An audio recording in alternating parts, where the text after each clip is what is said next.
Hello students, my name is Mohit Bansal. Welcome to Mohit Bansal classes.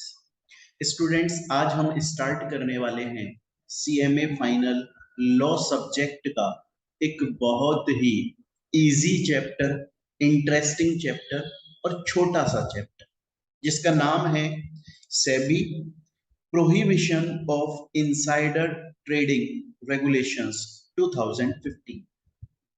बच्चों इस chapter के नाम से हमें यह समझ में आता है कि इस चैप्टर के अंदर कुछ रूल्स, कुछ रेगुलेशंस, कुछ टर्म्स, कुछ कंडीशंस हमें पढ़नी है जो कि एक कंपनी के ऊपर लगती है कि वो कंपनी के अंदर इनसाइडर ट्रेडिंग ना होने दे। तो हमें यह समझ में आ रहा है इस चैप्टर के नाम को पढ़कर कि इनसाइडर ट्रेडिंग को प्रोहिबिट करने के लिए कुछ रूल्स बनाए गए हैं, इनसाइडर ट्रेडिंग को रोकने के लिए कुछ रूल्स रेगुलेशंस बनाए गए हैं जो कि हमें पढ़ने हैं। क्वेश्चन ये आता है कि सर हमें ये समझ में आ रहा है इस चैप्टर के नाम को पढ़कर कि इनसाइडर ट्रेडिंग कुछ इलीगल चीज होती है, कुछ फ्रॉड टाइप की चीज होती है, कुछ गलत होती है जो कि लॉ के अगेंस्ट में जाती है और वो ना हो उसको रोकने के लिए, उसको प्रोहिबिट करने के लिए, उसको स्टॉप करने के लिए कुछ रूल्स रेगुलेशंस 2015 में बनाए गए थे जो कि हमें पढ़ने हैं। इस चैप्टर के नाम को पढ़ के इतना समझ में आ रहा है, पर सर ये चैप्टर का इंट्रोडक्शन हमें पूरा तब समझ में आ जाएगा जब आप ये बता देंगे कि आखिर इनसाइडर ट्रेडिंग शब्द का मतलब क्या है।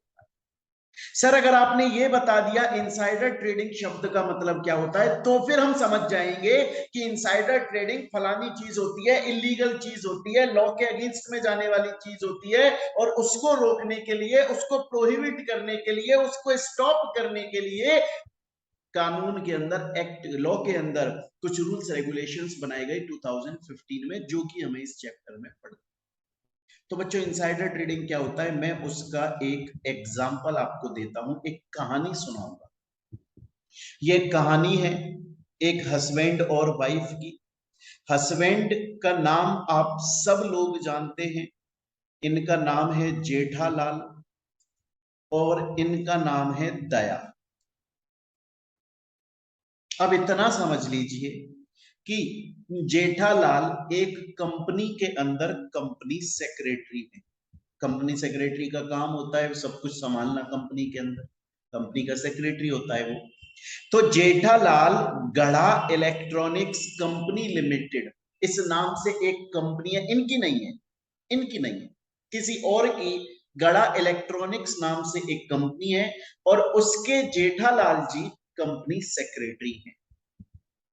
अब हुआ ऐसा कि एक रात 2 बजे, कितने बजे, रात के 2 बजे, मतलब अब रात के 2 बजे तो लेट हो गया ना। नॉर्मली इंसान ऑफिस से कितने बजे आ जाता है, 7-8 बजे तक अपने घर पे आ जाता है। बट बट जेठालाल जी रात के 2 बजे ऑफिस से अपने घर पर आए। हालत देखिए बेचारे के, बाल बाल सब खड़े हो गए।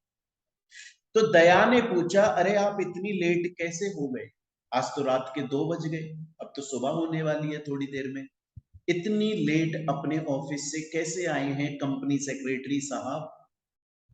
तो जेठालाल जी ने बोला दया से कि यार हमारी जो कंपनी है गड़ा इलेक्ट्रॉनिक्स कंपनी, वो एनुअल जनरल मीटिंग करने वाली है। और ये बात जो जेठालाल जी बता रहे हैं, ये जेठालाल जी जानबूझ के, उनका कोई गलत इंटेंशन नहीं है। बेचारे जेठालाल जी कंपनी सेक्रेटरी साहब रात के 2 बजे थक थका के ऑफिस से आए हैं, थोड़ी देर लेटना चाहते हैं क्योंकि सुबह उन्हें जल्दी दोबारा से ऑफिस में जाना है।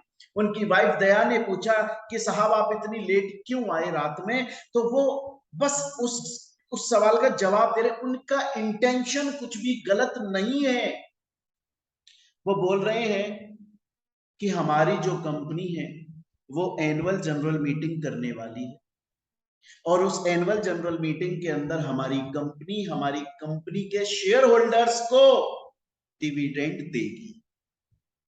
बस इतना सा बोला और कोई उनका इंटेंशन गलत नहीं था, क्योंकि वो सोना चाहते थे तो अपनी वाइफ को जवाब देकर और वो थोड़ी देर के लिए सो गए। सुबह दया ने अपने महिला मंडल को दया ने अपने महिला मंडल को ये बात बताई कि मेरे पति जिस कंपनी, टप्पू के पापा जिस कंपनी के अंदर काम करते हैं वो कंपनी डिविडेंड देने वाली है।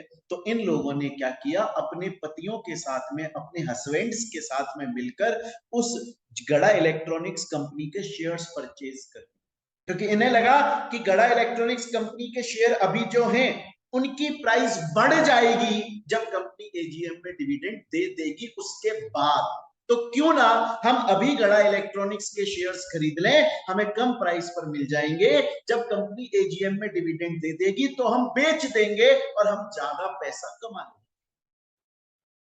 अब ध्यान से देखिएगा बच्चों, ये जो डिविडेंड वाली बात है ना, ये डिविडेंड वाली जो इंफॉर्मेशन है ये अनपब्लिश्ड है, क्योंकि कंपनी ने अभी तक खुद ने इस बात को मार्केट में पब्लिश नहीं किया।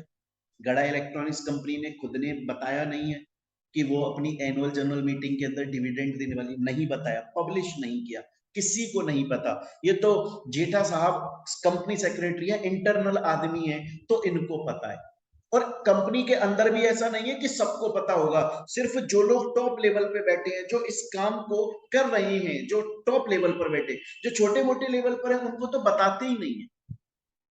अब ये अनपब्लिश्ड इंफॉर्मेशन है, लेकिन प्राइस सेंसिटिव इंफॉर्मेशन है। Unpublished price sensitive information, sensitive information है। इसका मतलब ये इंफॉर्मेशन कंपनी ने अभी तक खुद ने पब्लिश नहीं करी है, लेकिन ये ऐसी इंफॉर्मेशन है जो कि मार्केट में अगर लीक हो गई तो लोग इतनी ट्रेडिंग करेंगे उस कंपनी के शेयर्स की कि स्टॉक एक्सचेंज वॉलेटाइल हो जाएगा, लोग खरीदेंगे बेचेंगे, खरीदेंगे बेचेंगे। जैसे डिविडेंड, जैसे मान लो कि कोई कंपनी बोनस शेयर्स इशू करने वाली है और ये बात पहले से अगर इंफॉर्मेशन लीक हो जाए तो लोग उस कंपनी के शेयर खरीद लेंगे, क्योंकि उन्हें पता है कंपनी की शेयर प्राइस बढ़ेगी, गुडविल बढ़ेगी, इज्जत बढ़ेगी कंपनी की, कंपनी मर्जर कर रही है, बायबैक कर रही है, टेक ओवर कर रही है। ऐसी इंफॉर्मेशन जो कि प्राइस सेंसिटिव है, अगर वो लीक हो गई तो लोगों को ये भरोसा हो जाता है कि ये ऐसी इंफॉर्मेशन है जिसकी वजह से कंपनी के शेयर प्राइस ऊपर नीचे हो जाएगी। हर इंफॉर्मेशन प्राइस सेंसिटिव नहीं होती है, कुछ इंफॉर्मेशन प्राइस सेंसिटिव होती है। तो बच्चों अब ध्यान से सुनिए, अगर कोई भी कंपनी की अनपब्लिश्ड प्राइस सेंसिटिव इंफॉर्मेशन जिसको कंपनी ने खुद ने पब्लिकली पब्लिश अभी तक नहीं किया है, लेकिन वो लीक हुई है और उसके बेसिस पर किसी बंदे ने प्रॉफिट कमाया है, हम उसको बोलते हैं इनसाइडर ट्रेडिंग। मतलब कंपनी की इनसाइड वाली जो इंफॉर्मेशन है वो बाहर लीक हुई और उसके बेसिस पर लोगों ने ट्रेडिंग करी और पैसा कमाया, इसे इनसाइडर ट्रेडिंग बोला जाता है। अब देखिएगा, मैंने एग्जांपल में बोला जेठालाल जी का इंटेंशन नहीं था इनसाइडर ट्रेडिंग करने का, तो भी unpublished price sensitive information leak हुई, लीक तो हुई और लोगों ने ट्रेडिंग करी, इन लोगों ने ट्रेडिंग करी, तो इनसाइडर ट्रेडिंग की कंडीशन फुलफिल हो रही है। चाहे से जेठालाल जी का इंटेंशन नहीं था ऐसा कोई फ्रॉड करने का, फिर भी ये इनसाइडर ट्रेडिंग माना जाएगा, क्योंकि unpublished price sensitive information leak हुई है, लोगों ने ट्रेडिंग करी है, प्रॉफिट कमाया। अगर अगर जेठालाल जी का खुद का इंटेंशन होता तो भी इनसाइडर ट्रेडिंग माना जाता इसको, नहीं था तो भी इनसाइडर ट्रेडिंग माना जा रहा है इसको। ऐसा क्यों? क्योंकि भैया इनसाइडर ट्रेडिंग के लिए अनपब्लिश्ड प्राइस सेंसिटिव इंफॉर्मेशन होनी चाहिए जो कि मार्केट में लीक हुई है, उसके बेसिस पर लोगों ने ट्रेडिंग करी है, कंपनी के शेयर्स खरीदे या बेचे हैं और प्रॉफिट कमाया है, उसे इनसाइडर ट्रेडिंग बोलते हैं। ये इलीगल है, ये गलत है, ऐसा करना गलत है। ऐसा एक्चुअली में होता है, ऐसा एक्चुअली में होता है। आपको पता है कि कंपनी के अंदर ना, कंपनी के लोग जो होते हैं जैसे सपोज कीजिए कि एयरटेल कंपनी है। अब एयरटेल कंपनी कुछ करने वाली है, बोनस शेयर्स इशू करने वाली है, डिविडेंड देने वाली है, टेक ओवर करने वाली है, मर्जर करने वाली है, कुछ भी करने वाली है, ऐसी इंफॉर्मेशन जो कि प्राइस सेंसिटिव है। अब कंपनी का जो टॉप लेवल है ना, वो क्या करता है, वो खुद से तो परचेज नहीं करता। तो ये खुद से कर लेगा या अपनी वाइफ से करवा लेगा तो फंस जाएगा इनसाइडर ट्रेडिंग में। वो अपने किसी दूर के रिश्तेदार को या दूर के दोस्त को बोलता है कि तू कंपनी के शेयर्स खरीद ले या बेच ले और मेरा भी इतने रुपए से खरीद लेना। ऐसा होता है, ये इलीगल है। तो इनसाइडर ट्रेडिंग की कंडीशन आपको ये समझ लेनी है कि unpublished price sensitive information leak हुई है, लोगों ने उसके बेसिस पर ट्रेडिंग करी है और इलीगल प्रॉफिट अर्न किया है।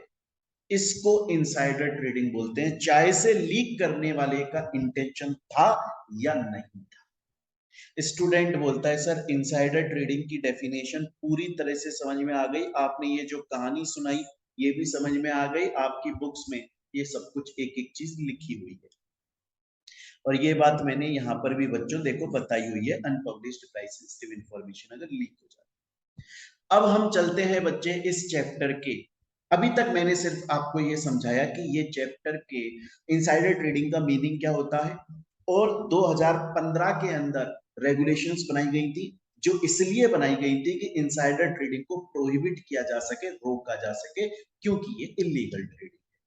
ठीक है, अब बच्चे हम कुछ डेफिनेशंस पढ़ेंगे जो कि इंपॉर्टेंट डेफिनेशंस हैं, बहुत ही इजी है, आराम से कहानी बना के सुना दूंगा, आपको याद हो जाएंगे, छोटा सा चैप्टर है, देखिए। अगर ये वीडियो मैंने डाल दी हो सोशल मीडिया प्लेटफॉर्म पर, कुछ कुछ वीडियोस डेमो के तौर पे डाल देते हैं तो, और कोई स्टूडेंट अगर क्लास परचेज करना चाहता है, ठीक है, या फिर नोट्स परचेज करना चाहता है तो हमारे प्ले स्टोर पर, आप गूगल प्ले स्टोर पर चले जाएं, वहां से हमारे ऐप डाउनलोड कर लें, इस ये वाला लोगो आपको दिखाई देगा ऐप पर, मोहित बंसल क्लासेस, या वीडियो के डिस्क्रिप्शन में भी लिंक मिल जाएगा, वहां से डायरेक्टली डाउनलोड कर लीजिए। आप चाहें तो गूगल ड्राइव पर भी हमारी क्लासेस या नोट्स परचेज कर सकते हैं आप, और हार्ड कॉपी घर पे ऑल ओवर इंडिया डिलीवर की जाती है 7 डेज के अंदर। इस नंबर पे कांटेक्ट करके आप बात कर सकते हैं, आपको क्लासेस मिलती हैं प्लस आपको नोट्स मिलते हैं, हार्ड कॉपी घर पे डिलीवर होती है 7 दिन में all over India, plus MCQ मिलते हैं हर चैप्टर के और उनकी क्लासेस और नोट्स मिलता है, प्लस टेस्ट होता है हर फ्राइडे। तो आप चाहें तो प्ले स्टोर से भी क्लासेस ले सकते हैं या आप चाहें तो इस नंबर पे कांटेक्ट कर सकते हैं, मेरी पूरी टीम है वो आपको अच्छे से रेस्पॉन्स देगी। चलिए बच्चों मिलते हैं अब हम हमारी नेक्स्ट क्लास के अंदर।